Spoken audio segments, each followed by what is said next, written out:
Sama na. Emergencies, address recordings of anonym. Even my nanny's na hindi niya tinagdanan. Meron ako mga ano niya na pati mga yaya umiiyak na.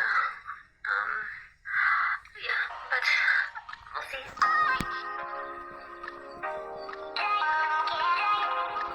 Hindi alam ng karamihan na may mga pinagdaanan na pala si Ellen Adarna sa mga kamay ni Derek Ramsey, kung saan ay sobrang sweet nito ang laging malambing kay Ellen, pero sa likod ng kanilang pagsasama ay may mga nakatagong mga sakit at problema sa side ni Ellen. Sa ilang taon na pagsasama ay naging okay ang dalawa, sa harap ng kamera, pero may nakatagong mga sekreto pala sa loob ng kanilang pagsasama. Si Derek Ramsey ay inakusahan ni Ellen na may ibang babae kung saan ay matagal ng kaibigan ni Derek at kilalang kilala na niya ito. Hindi naman nabanggit ni Ellen o wala namang clue kung ang babaeng tinutukoy nito ay isa din bang celebrity o hindi. Ang lamang na clue ay hindi ito ex ni Derek kundi isang malapit na kaibigan. Naging malala ang mga resibo na pinubliko ni Ellen at buong tapang niya itong nilahad sa karamihan. Sa kanyang bagong post nga ay maraming nadadamay sa kanilang paghihiwalay, pagkat kahit ang mga nani ni Ellen ay laging tinatawagan ni Derek Ramsey, at umiiyak daw ito na nagsumbong sa kanya. Makikita si Ellen na isang ina at babaeng matapang. Sa likod ng kanyang pinagdaanan ay naging matatag ito na inarap ang Sama na ang tuloy. akala niya ay isang happy ending. Sa ngayon ay nanatiling naging matapang si Ellen, at nabanggit din nito na nag-uusap na abogado kaugnay sa pagitan nila ni Derek Ramsey.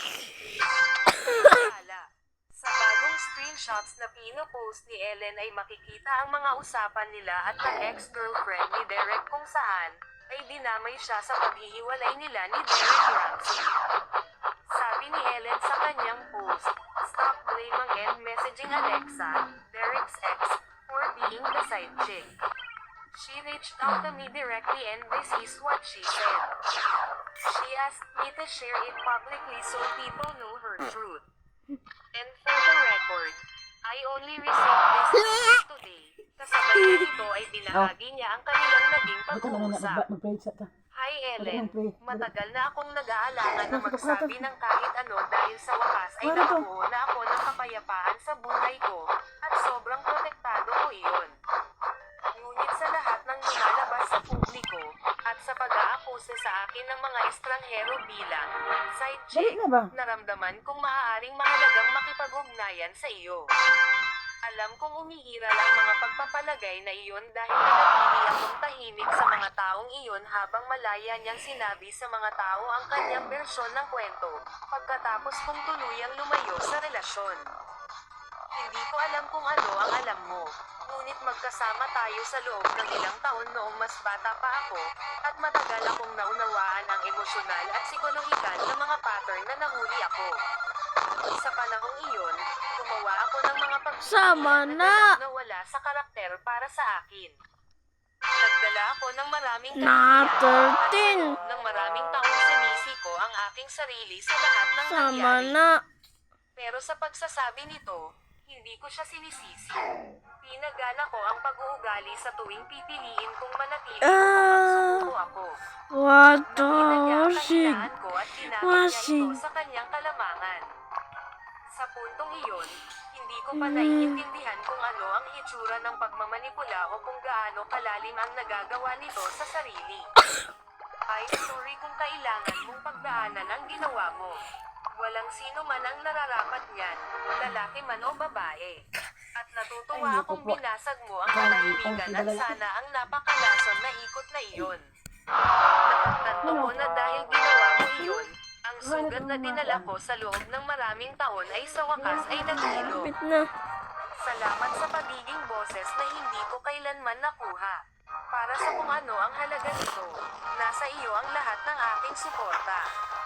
Sa naging Bukma na screenshot si na Mama, oy. mensahe ni Alexa na ex-girlfriend ni Derek, ay pinapatunayan nito na kahit pala siya ay nakadanas din sa mga ginagawa ni Derek Ramsey kay Ellen noong sila pa ay magkarelasyon.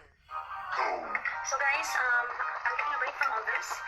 I'm moving out, so I have a busy week. But yeah, I'm more safe. Not just recordings of him and me. Even my nannies na hindi niya tinagdanan. Meron ako mga yan na hindi makayaya, umiiyak na. Yeah, but Nabalik na sa... I want to show the whole world that support. Yeah, three of my nannies, he terrorized. And I'm always the person.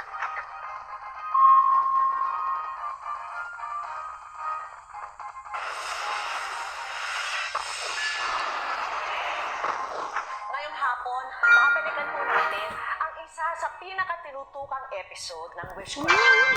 Ito po ang kwento ni Tonet, isang mapagmahal na misis na minamaliit dahil kulang daw sa ganda. Ha? Ha? Mana?